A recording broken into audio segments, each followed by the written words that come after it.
Hello friends, in today's video I'm going to show you how to clear Android cache. Basically, cache files are temporary files left over after running an app. These temporary files can cause various problems with your Android device. So without wasting the time, let's jump into the video.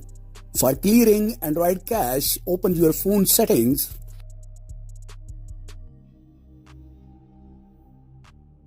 Now here, find the app section and tap on it. You can see here a small icon, tap on this. Now select here sort by size and tap OK. And now here you can clear cache easily of any app. So let's tap on app we want to clear cache.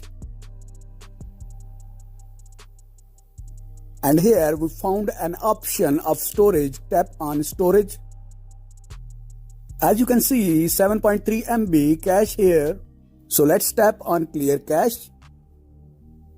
And your app cache is cleared now.